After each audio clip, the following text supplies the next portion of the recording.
Here, Marco Rubio wanting to almost paint himself as the underdog. When you look at that polling and you hear the candidates, as someone who has been there, what do you think? Who do you think is going to take it tomorrow?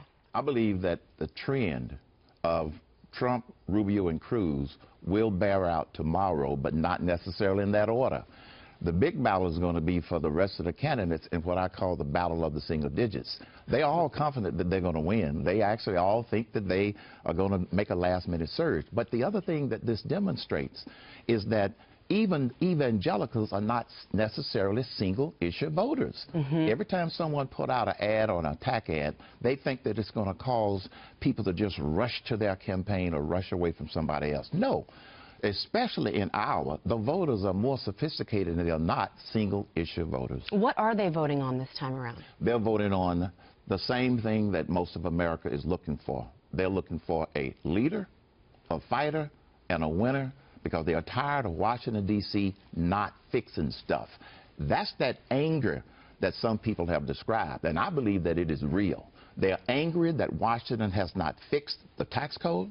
They haven't fixed Social Security. They haven't fixed Medicare, Medicaid. And the current administration and the current president have made things worse with Obamacare. That's what they're angry about. So, how important is Iowa this time around? Because as we have seen historically, it has not been a great predictor of the future. Are you putting more weight in it this time around? Not necessarily in terms of how the final result will come out, but it is always a good pulse because the candidates have to get up close and personal with the voters in Iowa, and it is a good pulse of what I think the American people are thinking because they get a lot closer than people who only depend upon sound bites that are spoon-fed to the public. You know, I want to remind everybody that in August of 2011, you were on this rise. Yes. And Iowa was one of the places where you were spending a lot of your time. Yes. By October, you were the front runner ahead of Mitt Romney by Fox News polling. October 25th, I think, was the weekend. And the reason I say that was because you had been branded the original outsider. Yes. And you were the one who was starting to kind of galvanize this whole outsider thing. So much of the vote that's important in Iowa is rural. So being on the ground is critical. Talk to me about whose ground game impresses you so far. Believe it or not, Mike Huckabee, even though he's not in the top in the polls, has a great ground game because he's been there before. And I happen to think that the top three do have very impressive ground games. But let's go back to that August that you mentioned. Here's an interesting phenomenon that happened. Michelle Bachmann won the straw poll. I came in fifth. And I actually had a reporter ask me, are you going to drop out of the race? Why? The straw poll wasn't even a correct pulse of what was going on. Then months later, I'm at the top of the polls. As I indicated, it might be a good pulse. And you can buy a few votes by bribing people. I had Godfather's Pizza in my tent, by the way, and we had the line going all the way around the straw poll area. Now that's just cruel now, because I'm hungry. And you didn't bring it. I didn't bring the pizza, but I brought it to the straw poll, and it didn't help me win the straw poll. If I was voting, I would have voted for you. People did come by, but the thing, you know, but bottom line is this will be a good pulse. And you know what?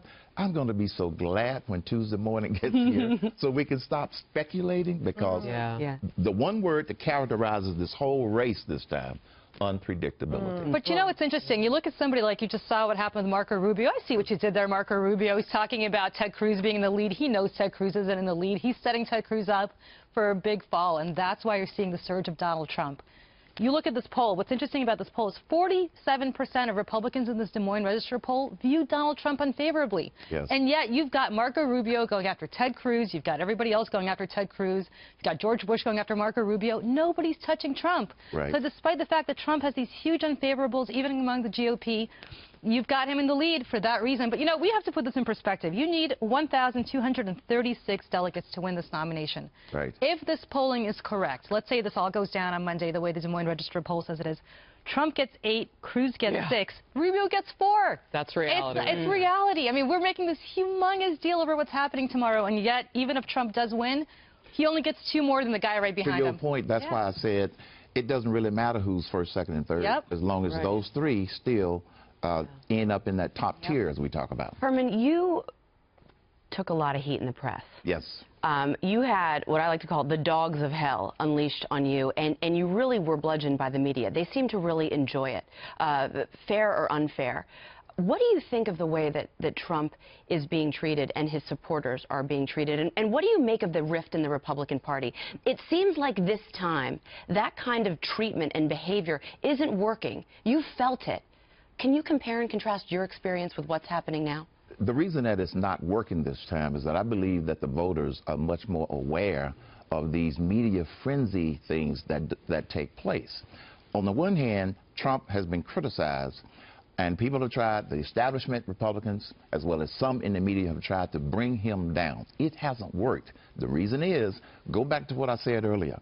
People are looking at whether or not this person projects leadership, being a fighter, and being a winner. Like it or not, 50% of a person's decision of who they're going to vote for is based upon perception. And I believe that the power of perception is much greater this time rather than the frenzy than it was the last time. You know what, to kind of dovetail on what Andrea was just saying, Ted Cruz this morning on one of the other networks had said if Trump wins Iowa, he could be unstoppable. And he was asked to really specify what he means. He says there are two options he has. He can run scared or he can run unopposed. Well, that's anybody's option. Right. He always runs scared, in particular this time around, because he feels that Democrats are going to take advantage of that divide in the Republican Party. And he said really and truly, Trump could get the best of that. Why is that, do you think? I think Trump could get the best of it because here again, many of the voters aren't paying attention to the attacks. And let me tell you about Main Street USA. They aren't looking at social media. And unfortunately, a lot of people in the media take a line from social media that Trump may have thrown out there and think that that's the story that's going to create the frenzy. They aren't paying attention to that as much. You have always championed the message on the economy being the biggest issue for Main Street America. Yes. Who do you think has the best message? Who do you think is the most business friendly? Who do you think could promote jobs in America the best? Trump, Rubio, and Cruz, and here's why. All three of them, not necessarily in that order. Okay. I keep saying that, not in that order. You're not going to pin me down. The reason is... Why Trump? Why Trump? What would he do? Trump was the first one to put his tax plan to replace the tax code on the table, followed by Cruz. And Rubio, he wants to reform the tax code. I think that that's going to hold him back. So I happen to believe that any one of them will do a better job. But the ones who have started out with the right solution to the biggest problem we have, they're the ones that are taking the right approach for the business community. That's a 10-10-10. 999. You brought it up. God, I missed the 999. You brought it up. I was talking quality, not percentage. We're waiting for someone to do it. I know. Thanks, Harris.